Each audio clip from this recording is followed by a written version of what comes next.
Eu gostaria de saudar a você, professor, professora da Escola Bíblica Dominical, classe dos adultos, com a paz do Senhor Jesus. Estamos juntos para estudarmos a 12ª lição desta série de lições sobre corpo, alma e espírito, quase terminando, não é, o nosso trimestre, quase terminando mais um ano, graças a Deus por isso. Até aqui nos tem ajudado o Senhor. Se você está junto conosco na leitura bíblica anual, parabéns por ter chegado até aqui. Se você parou no caminho, nunca é tarde para continuar, não é? Se não chegar no fim do ano, vai chegar em algum momento do ano que vem, mas é importante que nós possamos ter esta vitória, não é, na nossa vida, e eu agradeço a Deus por essa oportunidade que Ele nos deu. Se você nem está sabendo disso, que negócio é esse, irmã, de leitura bíblica? Nós fizemos um compromisso, né, e um desafio, por que não dizer assim, desde o princípio deste ano, da leitura em um ano, 5 dias por semana, uma leitura de forma cronológica, e a playlist desta leitura completa está aqui no YouTube. Então você ainda tem os novos vídeos que estão sendo lançados diariamente, não é? De segunda a sexta, mas já tem uma playlist desde o princípio de janeiro. Assim que, se você está interessado a começar em 2026, a leitura já está disponibilizada para você, porque é uma mesma coisa, né? São 261 dias de leitura que você vai fazer 5 dias por semana por um ano, assim que não é muito, irmãos. Olha, honestamente, a maioria das leituras foi por volta de 20 minutos, algumas um pouco menos de 20 minutos, algumas um pouco mais de 20 minutos. Eu acho que se alguma passou de 30, foi muito rara, mas a maioria dos dias por volta de 20 minutos, assim que é muito possível completar, e tem sido uma bênção para a minha vida, tem sido uma bênção. Então vamos à lição de número 12, e esta é a lição comentada deste canal. Nós temos 2 estilos de lição, uma com uma didática um pouco diferenciada, é a lição tradicional deste canal, e se você é novo por aqui, muito bem-vindo, não é o nosso canal. É esta lição que nós damos tradicional, nós compartilhamos com você este roteiro na descrição do vídeo. No entanto, a lição comentada, que é este vídeo aqui, nós vamos usar a nossa revista, não é? E vamos estar trazendo alguns pontos que me chamam a atenção e eu gostaria de usar como recurso adicional para você. Então, a lição número 12, o espírito humano e o espírito de Deus. Na página 84, nós temos a introdução desta lição. Antes disso, há um plano de aula, o texto bíblico aí. Vamos, por que não, né? Quase nunca eu leio, uma vez que eu sei que vocês já leram, já se prepararam. Geralmente assistem isso como um recurso adicional. Mas por que não? Vamos começar com a leitura bíblica, porque todos, Romanos 8,14 diz que são guiados pelo Espírito de Deus, estes são filhos de Deus. Porque não recebestes o espírito de escravidão para outra vez estardes em temor, mas recebestes o espírito de adoção de filhos, pelo qual clamamos Abba Pai. O mesmo Espírito testifica com o nosso espírito que somos filhos de Deus, porque se eu orar em língua estranha, o meu espírito ora bem, mas o meu entendimento fica sem fruto. Mas o fruto do Espírito é, e agora é Gálatas 5:22, não é isso? Amor, gozo, paz, longanimidade, benignidade, bondade, fé, mansidão, temperança, e o versículo 23 diz, contra estas coisas não há lei.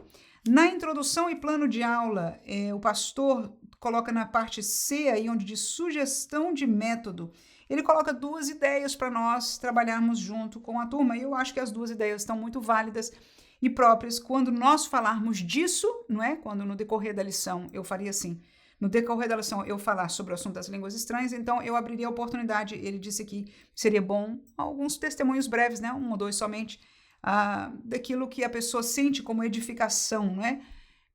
Qual a experiência que um crente possa ter no falar línguas estranhas ou evidenciar algum outro dom espiritual. E a segunda sugestão dele é uma coisa semelhante para o fruto do Espírito, né?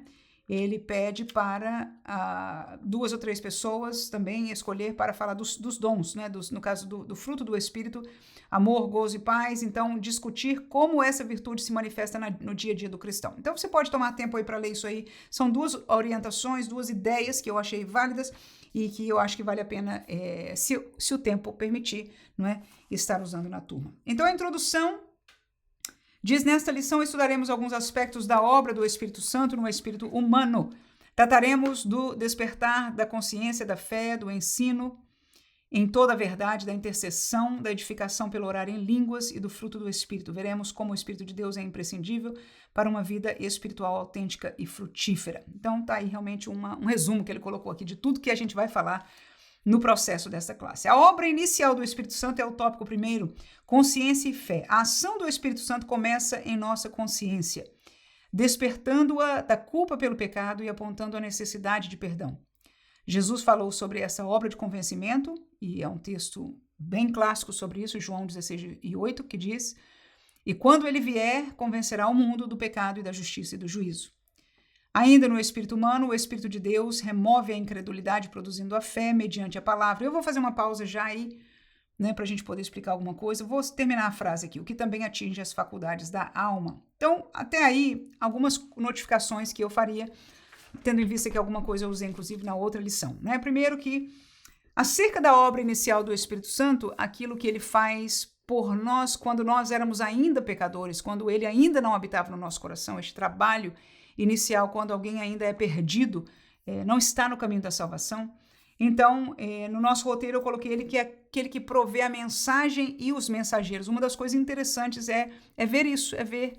E algumas pessoas testemunham de uma maneira linda, falam: olha, Deus enviou uma pessoa para me trazer um folheto, Deus enviou uma pessoa para falar comigo, levantou alguém na minha escola que veio conversar comigo sobre isso e etc. Então, nós vemos e demos aqui no outro estudo exemplos bíblicos, como foi Filipe, né, que o Espírito Santo claramente falou: chega junto daquela caravana ali, não é? E pergunta e aborda aquela pessoa. E foi muito bonito aquele encontro de Filipe com o eunuco de Candace, não é? Então, o Espírito Santo trabalha em muitas coisas, mas a essencial é o que o pastor colocou aqui, né, que é a mais espiritual. Ele trabalha em outras situações da mensagem, fazer esta mensagem chegar a nós, de ter mensageiros que possam chegar a nós, mas o mais importante é esta atuação aqui de convencer o homem do pecado, da justiça e do juízo. E uma coisa que me chamou a atenção quando eu li desta vez este texto é que muitas vezes nós até aceitamos pregar um evangelho que fale do pecado, mas não gostamos muito da justiça e do juízo, porque quando você fala de juízo, você fala de inferno, e você tem que colocar isso no contexto da justiça de Deus, e nós temos estudado alguma coisa sobre isso, mas é incômodo para nós. No entanto, a Bíblia diz que o Espírito Santo é quem convence destas coisas. Então, não só Jesus disse que o evangelho ele deve ser pregado dessa maneira verdadeira e completa, mas a Bíblia nos está dizendo, Jesus aqui em verdade que está falando essas palavras, que o Espírito Santo vai dar testemunho disso, desta verdade completa. Não é esforço nosso, não somos nós que estamos agredindo a ninguém, pelo contrário, estamos presenteando com a palavra de Deus, com a verdade de Deus, que há nessa verdade justiça e juízo e pecado, para que este Espírito possa fazer esta obra, porque ele usa a palavra. É a segunda coisa que a gente aprendeu aqui. Então, a primeira coisa está aí em cima, né? A questão de convencer, né? Então, a primeira coisa que ele faz é convencer o homem.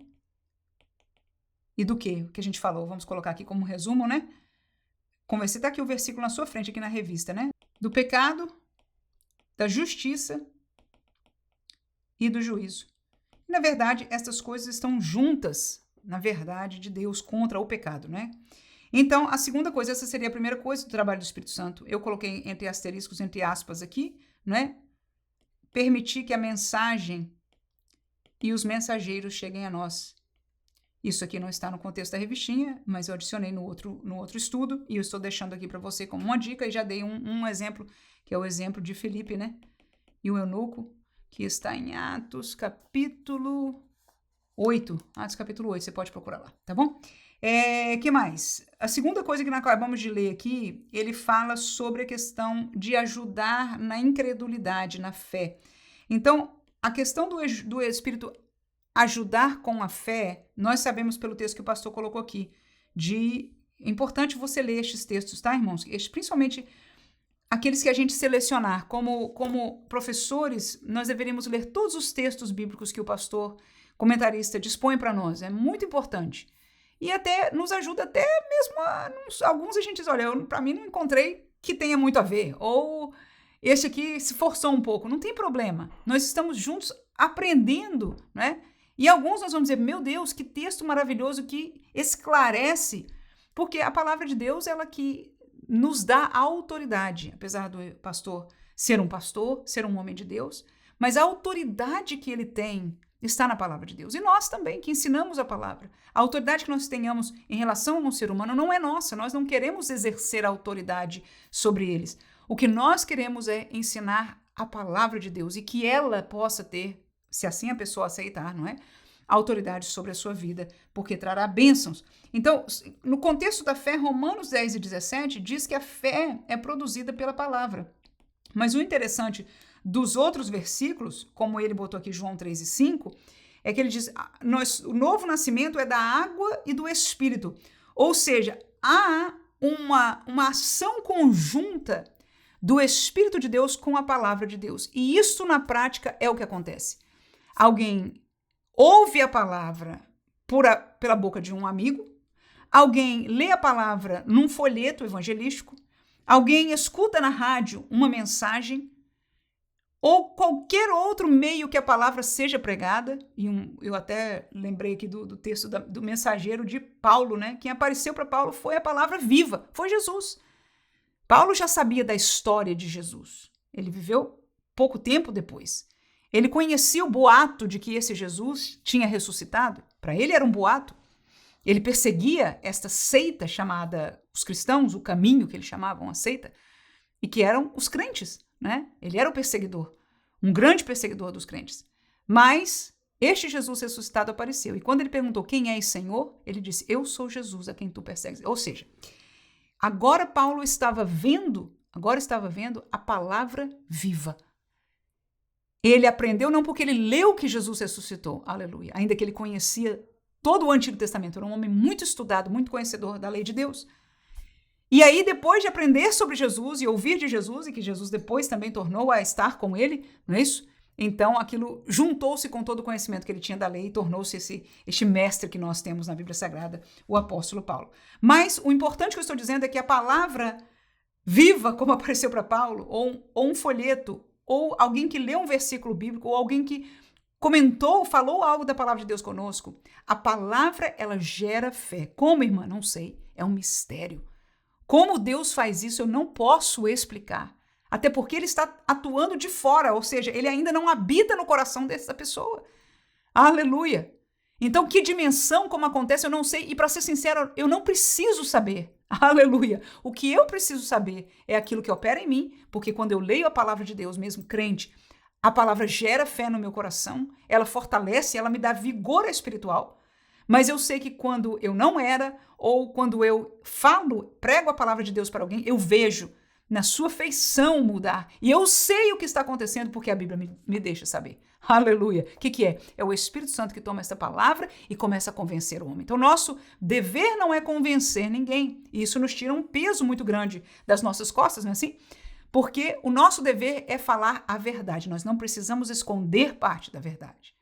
Porque senão, na verdade, nós estamos contrariando ao que Deus quer. Jesus disse, o evangelho é assim, este é o porquê e esta é a mensagem que você tem que levar. E os discípulos de Jesus foram fiéis, Paulo foi fiel e este foi o mandamento que foi dado para nós. Nós devemos ser fiéis. E não nos preocupemos, porque quem vai convencer tanto do pecado como da justiça do juízo, já estudamos aqui, é o Espírito Santo de Deus. Então, ele também trabalha junto com a palavra, não é, no processo da regeneração. Eu vou terminar aí, no finalzinho aí da página 84, que diz o Espírito que estava morto, este é o Espírito do homem, né, com E minúsculo, estava morto no sentido de que ele estava separado de Deus, é vivificado. E este texto que ele botou, Efésios 2:1, é exatamente isso. Recebe uma nova vida vinda de Deus. Então, estes textos que eu vou mencionando, você pode marcá-los, né?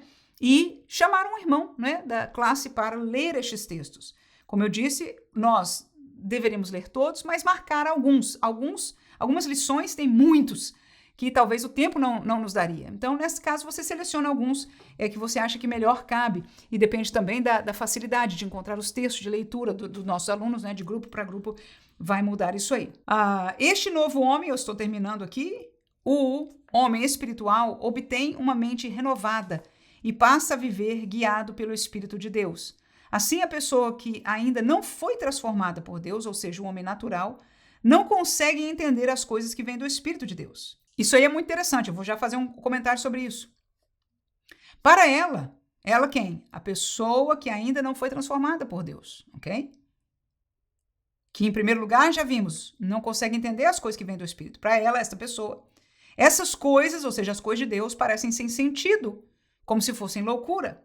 Isso acontece porque só é possível compreender essas verdades, por meio da ação do Espírito. Ora, quando eu escuto isso, que é uma verdade bíblica, e o pastor está dando comprovação escriturística aqui, o homem natural não entende as coisas espirituais. Derruba uma novidade de maneira evangelística que foi popularizada, pelo menos eu a conheci, por um pastor chamado Rick Warren. Lembra daquela igreja com propósito, crente com propósito, sei que propósito? Pois é. Ele era originário da denominação batista americana, eu estou falando porque eu moro aqui há tanto tempo quanto do tempo que ele escreveu este material. Hoje ele já não é, se ele saiu ou foi saído, eu não sei bem. Mas o fato é que a primeira vez que eu ouvi formalmente sobre isso, eu já via alguma coisa como isso acontecendo dentro de algumas igrejas, principalmente não denominacionais, mas ele formalizou uma nova forma de evangelístico nos seus livros. Se você leu, você pode até se lembrar, eu me lembro claramente porque me chamou muita atenção, isso me fez pensar, me chamou a atenção. Qual era? Que nós não precisamos mais chamar para aceitar a Jesus, chamar para se arrepender, que nós não deveríamos evangelizar com essas palavras de explicar sobre arrependimento, perdão e essa coisa toda. Não, a maneira de evangelismo que ele propôs e que muitos, o tal do curso Alfa e uma série de outros recursos caminharam neste mesmo tempo, não é? Tentando nos mostrar, nos fazer entender que a pessoa deveria chegar à igreja e ver os nossos bons atos, gostar das coisas boas do cristianismo, ver que o que nós ensinamos e temos é muito bom, gostar, se identificar e ficar. E essa era a ordem que ele propôs para que a igreja fizesse, e ele colocou isso em ação, e até hoje ele caminha neste sentido, e até coisas mais avançadas neste caminho assim. Eu discordo plenamente, discordei na época, discordo até hoje, e eu não penso que jamais mudarei de ideia. Por quê? Porque exatamente aquilo que nós estamos aprendendo da Bíblia aqui. Se o homem natural não entende as coisas espirituais, então não adianta eu trazer um homem natural para um meio espiritual, eu ficar vivendo uma liberdade espiritual de línguas, de cultos poderosos, de graça de Deus, de palavras que nos ensinem profundidades, como os nossos cultos de doutrina, por exemplo, né? Se uma pessoa não consegue compreender, eu não vejo uma impossibilidade, eu não acho que não seja permitido que essa pessoa esteja, ela pode estar, ela pode tomar tempo para aceitar a Jesus, eu não estou dizendo que não exista, mas a maneira bíblica, não é que eu goste ou deixe de gostar, não é que eu ache que seja mais fácil para essa geração de hoje, é que eu não posso desobedecer ao que a Bíblia me ensina a fazer, e eu não posso deixar de levar em conta ao que o Espírito Santo vai fazer em relação a essa palavra, e a verdade de que essa pessoa não vai entender as coisas espirituais nunca. Então eu vou encontrar aí adeptos a um cristianismo religioso e não um novo nascido, porque é necessário que alguém seja nascido de novo para que entre neste âmbito espiritual. E isso acontece na ordem bíblica. Qual é a ordem bíblica? Qual é a ordem bíblica? A ordem bíblica, a pessoa primeiro se arrepende de seus pecados. Jesus chamou isso, João Batista chamou isso, Pedro, depois do batismo do Espírito Santo, chamou aqueles homens a se arrepender, né? Arrepende e crê, é um processo que praticamente caminha junto, porque quando foi o caso de Filipe, né? Ele leu aquele texto, o rapaz estava lendo Isaías, e ele falou de Jesus. Então, quando a pessoa se arrepende de crer, ou seja, ouve a palavra, e aquela palavra gera fé em Jesus, e ele se reconhece, a gente acabou de falar a obra do Espírito Santo para convencer do pecado. Então, se ele é convencido do pecado, ele se arrepende diante de Deus, e isto aqui gera ele crer. E quando ele crê e se arrepende, então aí ele pertence. Pertencer, tá aí. Então, o pertencer é uma consequência natural do crer. E este que pertence agora, ele não pertence só socialmente, irmãos. E isso aqui é importante. Ai, se nós entendêssemos isso e valorizássemos essa verdade escriturística. Porque este pertencer agora não é só social. Aliás, ele não é social. Eu vou botar só, porque nós somos uma igreja, um grupo social. Ele não é só social. Mas a igreja, ela é social, mas ela não é só social. Sobre todas as coisas, ele pertence, é espiritual. Ele torna-se um. Ele torna-se corpo. Deixa eu escrever aqui que isso aqui é que é importante, irmãos. Eles tornam-se um conosco, uma só fé, um só batismo, um só Espírito. Aleluia. Um só cabeça que é Cristo. Não é assim? Então, o pertencer verdadeiramente não vem de se associar com os valores cristãos, por melhores que sejam. Porque não foi para isso que Jesus veio. Ele veio para perdoar o homem, para tirar do caminho de perdição eterna. E começa entendendo, o homem precisa saber que está neste caminho. Então, o evangelho do nosso Cristo, do nosso Jesus, quando ele veio aqui, não foi para mostrar que o cristianismo é bonzinho. Ele falou da justiça de Deus, que é boa. Mas ele disse, o problema é que a justiça de Deus é boa e vocês estão fora da justiça. Então arrependam-se. Aleluia. Esse é o evangelho. Então aqui nós vemos uma comprovação profunda escriturística. Que o quê? Que as pessoas não entendem as coisas do Espírito se não foram transformadas. Então nós temos que trabalhar para que as pessoas sejam transformadas. Quem transforma não somos nós. Qual a nossa parte? Hein? Isso mesmo, pregar a palavra. Nós falamos, nós ensinamos a palavra, né? E a palavra, o que acontece? Ela gera o quê? Quem se lembra? Isso, fé, né? E ela junto com o Espírito Santo vai fazer o quê? Convencer do pecado e da justiça e do juízo. Tem que falar de tudo. E o Espírito Santo deixa ele convencer. Quem convence não somos nós. Segundo lugar, a pedagogia do Espírito, né? Estamos na página 85 lá em cima. A regeneração é o início de uma nova dimensão de vida. Uma nova vida agora espiritual, em comunhão com o Espírito de Deus, tá? Já falamos alguma coisa sobre isso, né? Aí ele cita um texto aí, 1 Coríntios 2:12. Mas nós não recebemos o Espírito do mundo, mas o Espírito que provém de Deus, para que pudéssemos conhecer o que nos é dado gratuitamente por Deus. Paulo refere-se ao papel pedagógico do Espírito que nos ensina todas as coisas. Como Jesus havia prometido, mas aquele Consolador, o Espírito Santo, que o Pai enviará em meu nome, vos ensinará todas as coisas e vos fará lembrar de tudo quanto vos tenho dito. Portanto, não podemos nos conformar com uma mente carnal, que pensa conforme os padrões deste mundo, cheio de vozes iníquas, que querem nos influenciar como filosofias, ideologias e novas teologias. Então, o papel pedagógico do Espírito Santo trata-se do ensinar. O Espírito Santo ensina, ok? Nós lemos já um texto aqui que o pastor deixou aqui e eu vou colocar outro texto aqui para você, João capítulo 16 e versículo 13. Diz assim, disse Jesus, mas quando vier aquele Espírito da verdade, ele vos guiará em toda a verdade, porque não falará de si mesmo, mas dirá tudo o que tiver ouvido e vos anunciará o que há de vir. Uma das coisas que quando eu estava lendo este texto, me veio de supetão, foi uma pergunta muito profunda e muito interessante. Se o Espírito Santo é aquele que nos ensina a todos, no texto que o pastor colocou aqui, ele disse, olha, o texto que ele mencionou, vos ensinará todas as coisas. Então, ele ensina todas as coisas, ou sobre todas as coisas, ok? E o texto que nós lemos, vos guiará em toda a verdade. Ele também nos ensina toda a verdade. Ok? Mas como é que funciona isso se nós, como crentes, temos verdades diferentes? Nós, como crentes, temos o Espírito Santo de Deus dentro de nós. Se este Espírito, parte da obra deste Espírito é nos guiar, nós todos deveríamos ser guiados para o bem, para o correto, para o verdadeiro. Porque ele pode e ele nos guia, segundo o texto, em todas as coisas. E ele nos guia a toda a verdade.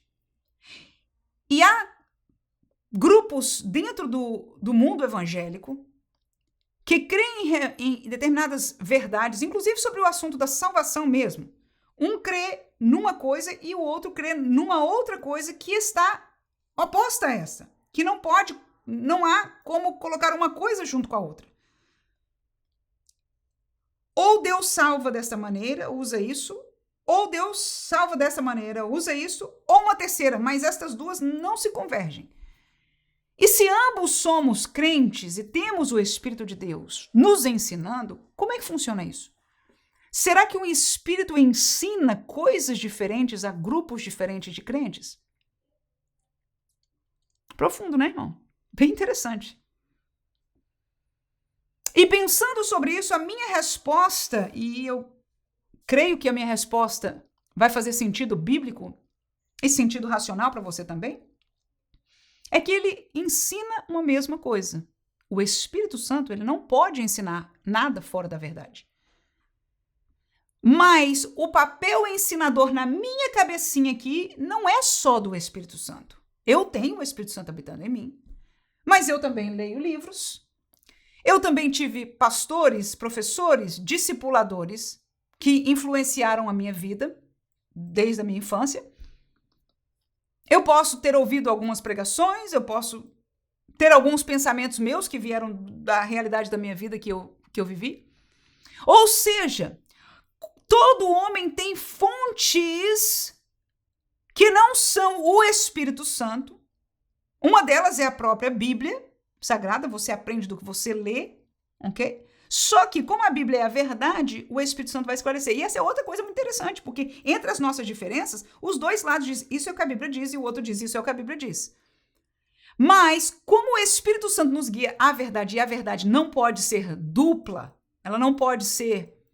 Existem coisas que pode ser uma e outra, mas existem coisas que não pode ser uma outra, né? Ou existe céu e existe inferno, ou não existe céu e não existe inferno. Por exemplo, não pode ser uma terceira opção, ok? Entre outras coisas. Glória a Jesus. Então, não só a palavra nos informa racionalmente aquilo que nós lemos, mas algumas coisas, inclusive, que não são tão óbvias, que são um pouco complicadas, o Espírito Santo ele nos vai guiar nesta verdade. Ele nos vai esclarecer no caminho de Deus, se ele for a fonte da resposta. Mas se nós fomos, por exemplo, discipulados por alguém cuja teologia já remonta de séculos e a pessoa aprendeu dos seus professores, dos seus pastores e etc, etc, e você vem nesta geração de aprendizado, e você aceitou a Jesus, ou creu, entrou no contexto do evangelho naquela igreja e foi discipulado, você pode ler a palavra, achar que, meu Deus, mas talvez eu e você já tivemos experiência como eu já tive. Dizer, mas isso não combina muito. E você, nessa decisão, você fica do lado do seu professor, do seu pastor, do seu ensinador. Ou até, se tiver dúvida, vai a ele. E diz, se tiver oportunidade também, vai lá, olha, eu não entendi isso aqui, parece que está contradizendo um pouco. Será que o senhor pode me explicar? E ele vai dar uma explicação também baseada naquilo que o formou. Tá vendo aí? Qual é o segredo para nós, então? O que nós podemos aprender de tudo isso? Porque nós, da mesma maneira que eu posso falar da fonte deles, chamando eles de eles podem falar da nossa fonte, chamando nós de eles. e seria tão válido. Só que eles ou nós não tem valor nenhum comparado à verdade de Deus. Pode ser que nós tenhamos a verdade, pode ser que eles tenham a verdade. Vamos ser bem simples aqui na nossa colocação, para sermos justos.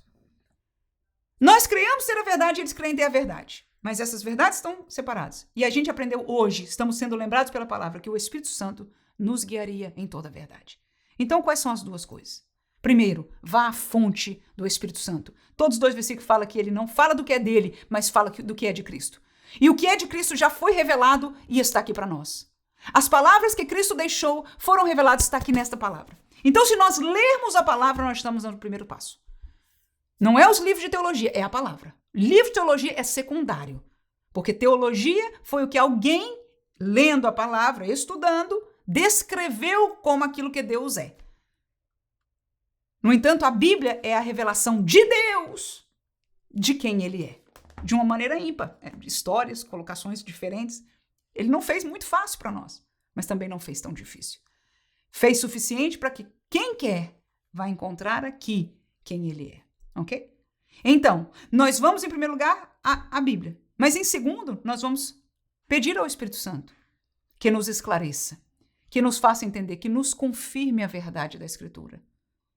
E se o nosso coração for humilde para isso, e nós formos e seguirmos em ir à fonte, eu tenho certeza que Deus vai esclarecer. Agora, se nós abrirmos para outra fonte o caminho de muitos estudiosos, e é um caminho que qualquer um de nós pode cair, é dizer, eu não entendi isso, deixa eu ver o que a Bíblia tal, com comentário tal fala. Aí você leu o comentário do homem. Desculpa eu estar falando isso, mas é a verdade. Aí você, tem essa outra Bíblia deste homem, e vai lá e tá. É um pouquinho diferente. Claro que é diferente, irmão. Claro que é diferente, irmão. Aleluia. E aí nós vamos a esse, depois achamos um livro de teologia e achamos alguém, um irmão outro dia mesmo falou assim, irmão, eu escutei um pastor dando a resposta assim, assim. E eu respeito a todos os pastores, a todos os teólogos. Porque eles, como eu, estão gastando a sua vida em aprender a palavra de Deus, mas eles, como eu, somos humanos. E o que nós precisamos é que o Espírito nos faça conhecer a verdade. Agora eu quero dizer que este Espírito testemunha, porque tem gente, irmãos, que não tem acesso a livros. Tem pastores, irmãos, que eu conheci de países que não tinham acesso a nada, pobreza, miséria. Mas conhecia a Bíblia e quando o homem falava, irmão, era mais teologia do que muito teólogo que eu já ouvi falando, irmão. Mas uma teologia tão rica no Espírito. Mas, em termos de corroboração, meu Deus, parecia uma pessoa super estudada. Por quê? Porque aprendeu da Bíblia.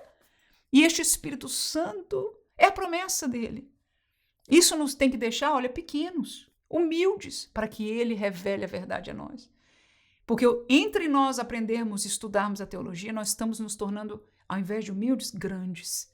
E cada um de nós, dentro da igreja, cada um dos professores tem essa fonte, eu aceito o estudo de tal e eu tal para cá, e nós estamos assim e estamos perdendo o mais valioso, que é o mais importante, que é a revelação maior, a revelação de Cristo e a tradução, a confirmação, aleluia, da verdade pelo Espírito de Deus. Agora, o problema é que isso custa algo que nós não queremos pagar. Nós podemos passar a noite estudando teologia para uma prova, para termos o nosso mestrado, para termos o nosso anel, mas não podemos mais passar a noite orando. Não passamos mais buscando ao Senhor.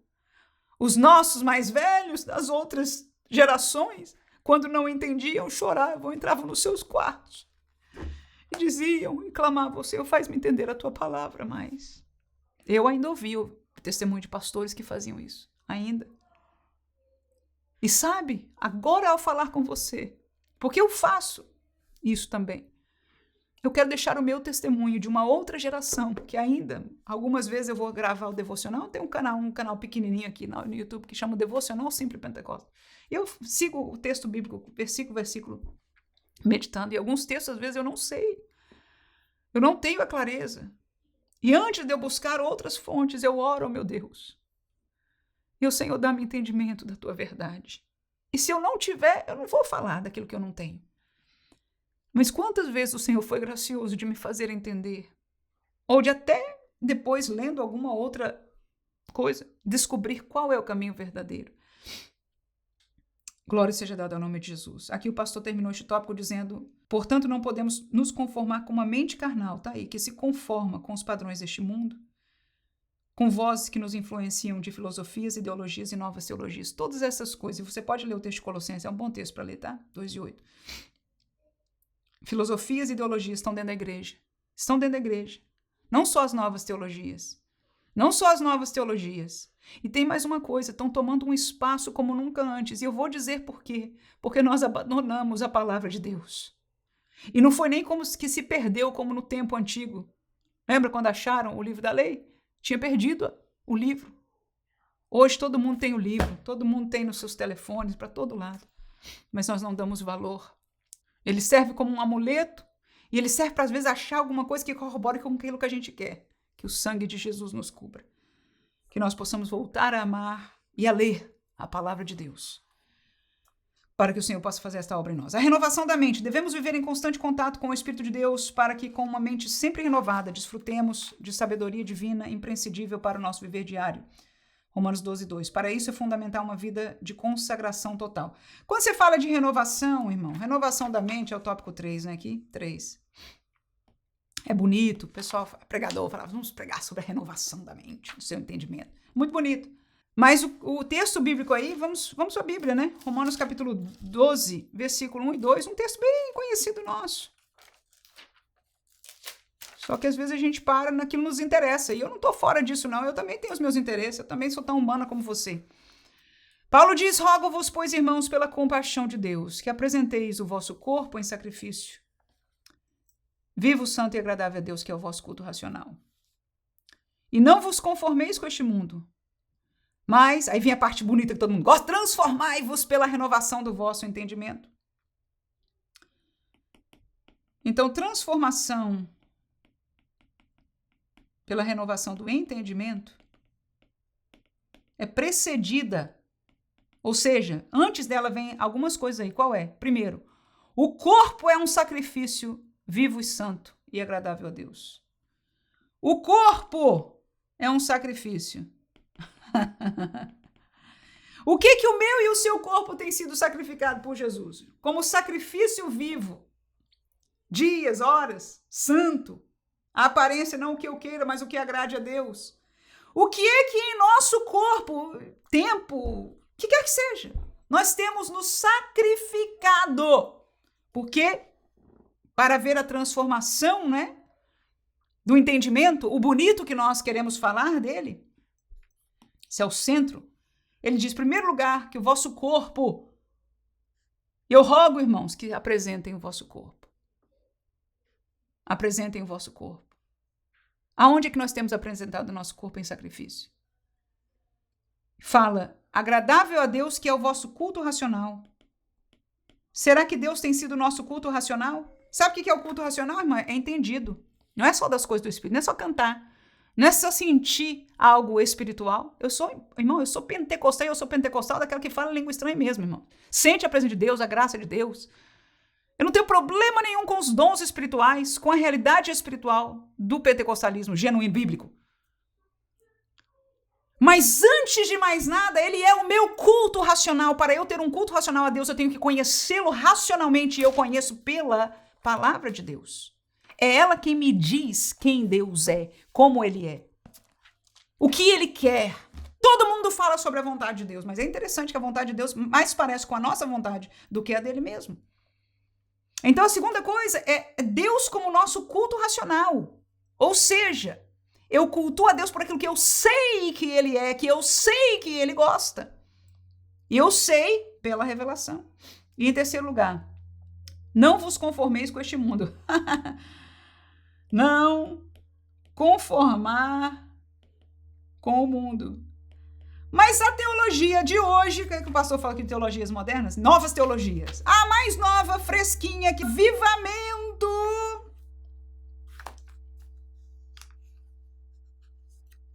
Diz que nós não temos que não nos conformar com o mundo. Pelo contrário, nós temos que infiltrar o mundo. É isso aí mesmo. A nova teologia e que está, irmãos, está já dentro das nossas igrejas. Nós temos que infiltrar, nós temos que ser os médicos, os políticos, os presidentes, e nós temos que infiltrar o mundo. Nós não temos mais que rejeitar o mundo, não ter medo, como que, não, isso está errado. Mas o texto bíblico diz, aleluia, que nós não devemos nos conformar. Ou será que eu estou errada? Deixa eu ler aqui de novo. E não vos conformeis com este mundo. O mundo não tem nada para nós. Sabe por que nós estamos aqui? Porque nós temos uma missão. Qual é a nossa missão? Não é infiltrar o mundo, é pregar para o mundo. Eu nunca ouvi Jesus falando diferente. Mas eu ouvi Jesus falando dessa maneira: ide por todo mundo e pregai o evangelho a toda criatura. Não só eu não ouvi da maneira que eles me dizem agora para fazer, mas eu ouvi ele dizendo das maneiras que eu tenho aprendido na Bíblia e nos meus pais da fé. É desconfortável para mim, eu sei. É mais fácil trazer amizade. É mais fácil o sistema de Rick Warren. É mais moderno. É mais agradável. Mas não é do meu Jesus. E por isso eu vou ser fiel. Eu não sei quantos estarão junto comigo até o fim. Eu recebo pedradas por esta verdade. Eu sei que muitos não aceitam esta verdade, mas eu ficarei por aquela que eu encontro na palavra de Deus. E dou bem-vindo para alguém que na palavra de Deus venha me contestar, mas que seja usando a palavra do Senhor. A transformação e entendimento é o no meio, é a parte bonita que a gente gosta, né? Mas o final ele diz, olha, mais transformáveis da renovação do raciocínio e entendimento, para quê? Então a nossa transformação de renovação, toda essa palavra bonita, vem para quê? Vem para quê? Vem para que experimentemos a boa, agradável e perfeita vontade de Deus. Para que nós experimentemos a vontade de Deus. Então o foco é a vontade de Deus. E a vontade de Deus nem sempre é a nossa vontade. A minha vontade para o meu filho, talvez a sua para o seu filho, possa ser um advogado. E se a vontade de Deus for ser um missionário, ou um pastor, ou um professor de escola dominical que nem tem a fama, ou pelo menos, não vou dizer a fama, mas a posição de um pastor. E ele vai ser um trabalhador no mundo, como todo mundo vive no mundo. A vocação, a vontade de Deus, para isso e tantas outras coisas. Mas eu estou mostrando para isso porque a gente se sente mais forte. É para mostrar que muitas vezes a gente não quer, em verdade, a vontade de Deus. Mas quem caminha tem um corpo sacrifício, um culto racional e não se conforma com este mundo, aí sim, irmão, este é transformado, seu entendimento. Este chega a conhecer a vontade de Deus. E tem uma coisa, a vontade de Deus para mim e para você pode ser difícil, mas ela é boa e agradável e perfeita. Aleluia. Da qual fazem parte a oração e a leitura das escrituras, disciplinas espirituais das quais tratamos na lição anterior. Não há área de nossa vida acerca da qual o Espírito Santo não tem uma segura direção. Ele pode nos guiar em toda a verdade, nós já lemos este texto aqui. Ouçamos o Espírito. Quarto subtópico, voz e luz. Quando tiramos tempo para ouvir o Espírito, ele fala de muitas maneiras ao íntimo do nosso ser. Traz sabedoria e revelação, esclarece questões duvidosas, gera entendimento, paz. Ele, o Espírito, ilumina os olhos do nosso coração. Neste texto, o coração significa homem interior, portanto, a expressão de Paulo contempla o espírito humano, que, entrelaçado com a alma e inseparável dela, são esses olhos, o centro da percepção espiritual, através dos quais recebemos iluminação do Espírito para compreendermos as verdades divinas fundamentais para esta vida e a vida eterna. Então, o Espírito Santo, veja aí, o Espírito Santo, ele trabalha para nós compreendermos, naquele mesmo sistema, né? Ele trabalhava fora para nós entendermos, para sermos convencidos, compreendermos. Nós já falamos disso também, da iluminação dele, não é? As verdades, tá aqui. No tópico passado nós falamos dessa verdade, não é isso? A gente até perguntou se existe verdade diferente, não. Essas verdades, então, ele nos faz compreender essa verdade, está aqui o Espírito Santo. E essas verdades, olha aí, são fundamentais para esta vida e a vida eterna. Ok? Então, o ensino do Espírito Santo vai gerenciar, vai nos ajudar a entender a vontade de Deus para esta vida, mas nos lembrar sempre da vida eterna. Com certeza, não vai sair disso aí. As quais é a riqueza da glória da sua herança nos santos. Então, este versículo vai falar sobre essa realidade da herança, daquilo que é vindouro, que é a esperança maior do crente. Segundo tópico, testemunho, intercessão e edificação. Primeiro subtópico, o Espírito testifica ao Espírito. Romanos 8 é riquíssimo quanto ao tema da função do Espírito Santo, do Espírito humano na comunicação com Deus, tratando da vida cristã, do cristão, a vida no Espírito. Paulo menciona a adoção espiritual, que é testificada pelo Espírito Santo ao Espírito do crente regenerado. Aí ele cita o texto de Romanos 8 e 16. O próprio Espírito confirma ao nosso Espírito que somos filhos de Deus. Essa comunicação entre o Espírito de Deus e o Espírito humano traz convicção e segurança. Eu vou parar aí, porque é esse o ponto que vai nos chamar a atenção aí.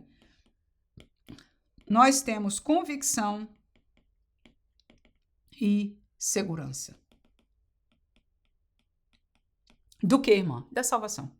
Porque está escrito aí.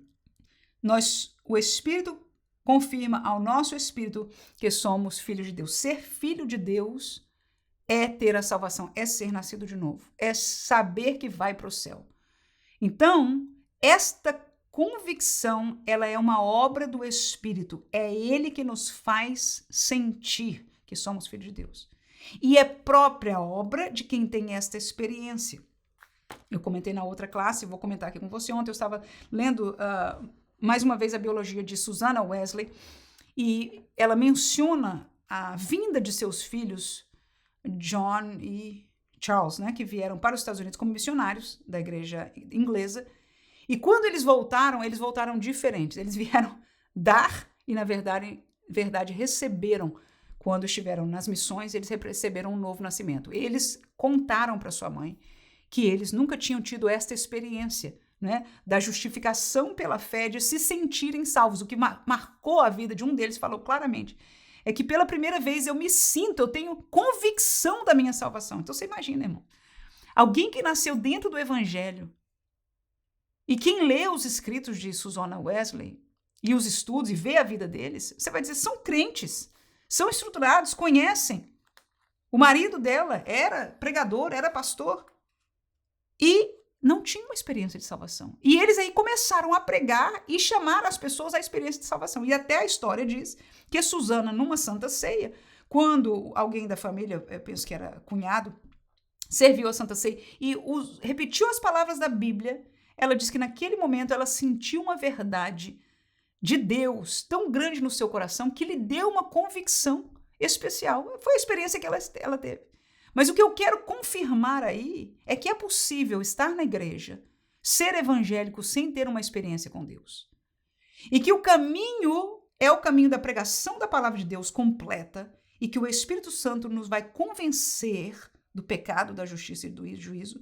Então nós nos arrependemos, nós cremos na palavra como ela é, da justificação pela fé, e então nós somos nascidos de novo. Há uma experiência, o novo nascimento é uma experiência, ele não é só a confissão. A confissão, todo mundo dentro do cristianismo confessa. Mas como nós vimos do testemunho de homens que são grandes na fé, reconhecidos historicamente, e que tinham testemunho de crentes antes desta conversão, mas eles claramente disseram, eu me converti. Está entendendo? Eles já tinham ouvido de Jesus antes. Mas a conversão é uma experiência. Algo muda. A fé, as coisas espirituais é gerado, há uma transformação. Aleluia. Então, nós precisamos dessa experiência. E o que nós estamos vendo aqui é que quem tem essa experiência tem segurança. Então, se alguém não tem segurança, é porque não teve essa experiência. E isso não é de ficar desesperado, é para buscar a Deus essa experiência. Dizer, Senhor, o que é que falta? Aonde está? E vai atrás, em nome de Jesus. Vai atrás da Bíblia, da palavra, volta à comunhão, volta a estar na igreja mais vezes para ouvir a palavra, entrar no caminho, e o Senhor vai nos dar a todos essa experiência. Quero crer, claro, que todos que estão aqui já tiveram essa experiência, mas é sempre válido colocar. Porque na nossa sala de aula, nem sempre. Às vezes a gente pensa que é todo mundo, mas nem sempre. E o Espírito é quem sabe, irmãos, e é quem convence. Então, nosso papel não é julgar. Ah, ele já é crente, ele já sabe, ou ela já é. Não, não. Nem julgar para bem, nem julgar para mal. Ah, aquilo ali não tem. Não, irmão. Não julgue, em nome de Jesus. Ensine a palavra, porque esse é o nosso chamado.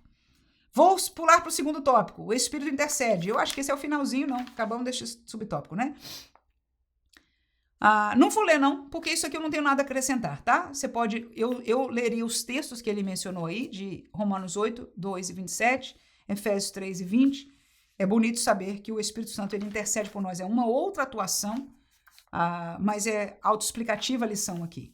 O último tópico, a edificação e o fruto do Espírito Santo. O Espírito ora bem. A ação do Espírito de Deus, e eu vim para a página 88, na esfera do Espírito humano, é vista também na carta aos Coríntios, quando Paulo ensina sobre as línguas estranhas, porque, diz o texto bíblico, 1 Coríntios 14, 14, se eu orar em língua estranha, o meu espírito ora bem, mas o meu entendimento fica sem fruto.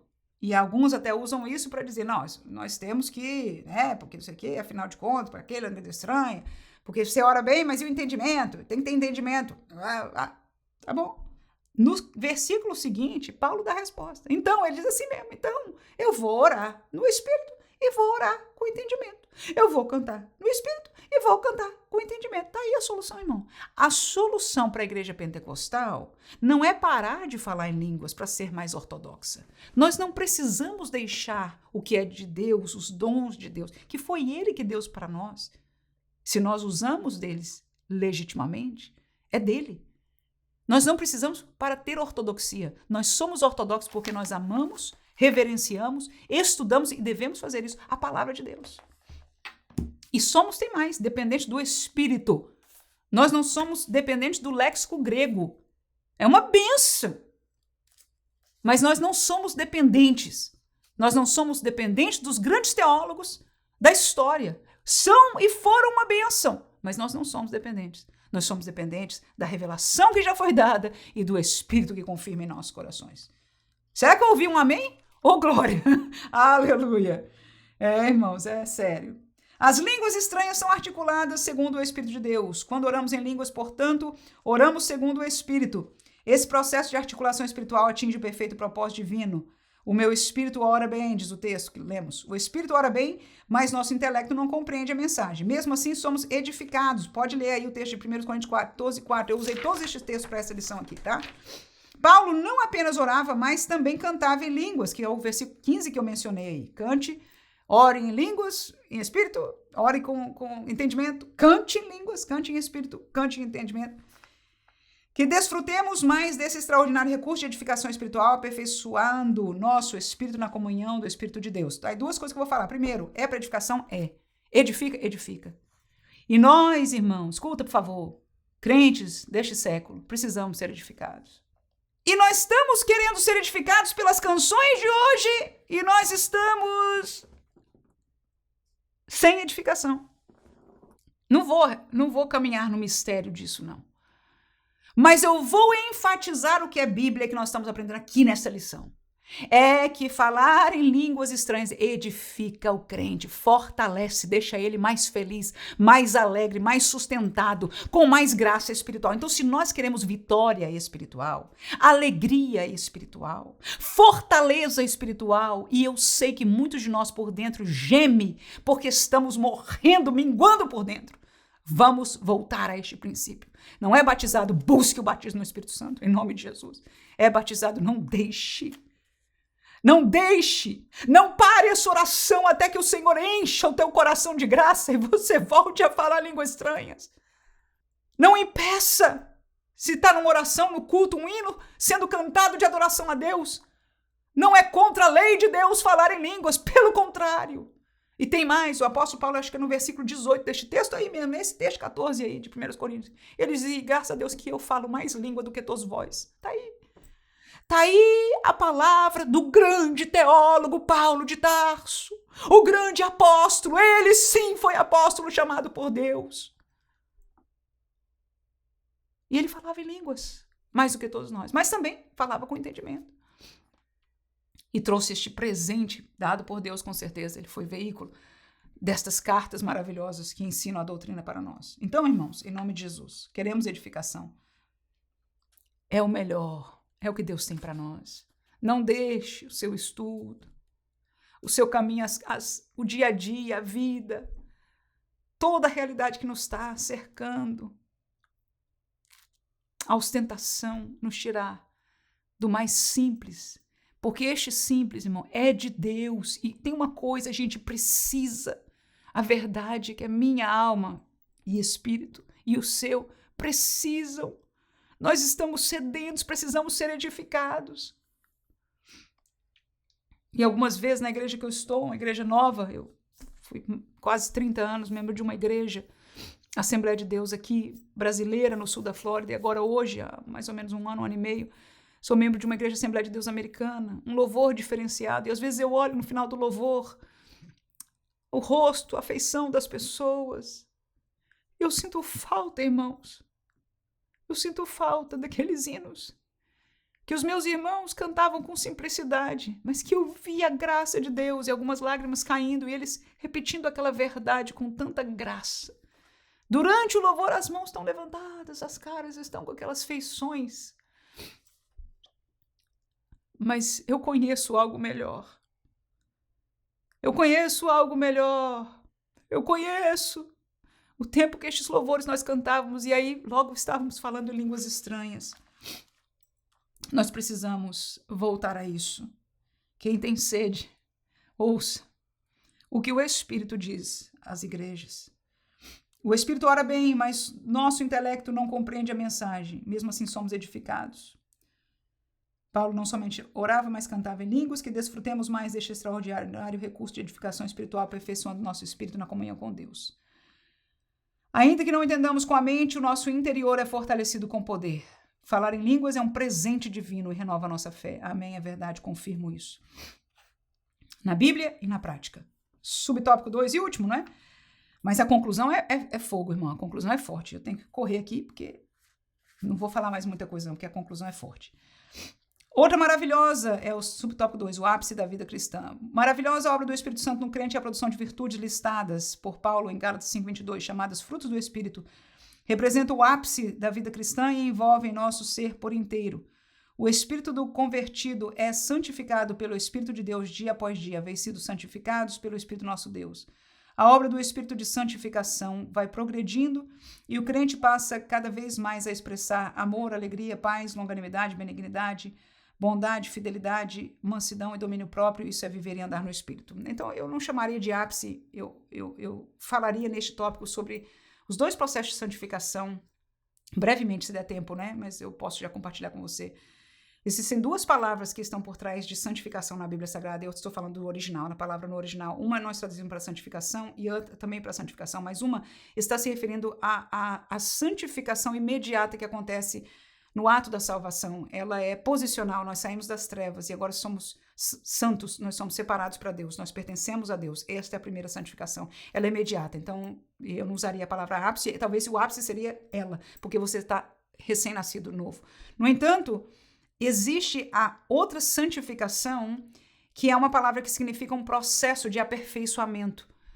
E aí você pode dizer, existe um ápice, até Paulo refere-se a varão perfeito, não é assim? Mas ao mesmo tempo, nós não chegaremos, nós caminhamos para este alvo, mas vamos caminhando. E este fruto do Espírito, quando o Espírito vem habitar em nós, isso é quando nós nascemos de novo, ele frutifica estas coisas naturalmente. Então, todo aquele que persevera no Senhor, persevera em ler, persevera em ir para a igreja para orar. Quando a gente era novo convertido, a gente vinha para todas as reuniões da igreja. Mas hoje, tá difícil, não tem tempo, né, irmão? Não temos tempo. Mas aquele que persevera, ele alimenta as coisas espirituais e este fruto cresce natural. Cresce natural. Agora, se nós impedimos, colocamos como uma sombra, né? A sombra, se você tirar a luz do sol de uma árvore, ela impede o crescimento. Ela impede a frutificação. Ela precisa do sol para frutificar. Então, se nós colocamos a sombra através de pecados, através de outras prioridades, de outras fontes, o Espírito deixa de frutificar e nós nos tornamos crentes carnais. E é o que nós vemos muitas vezes na nossa vida e na vida de nossos irmãos.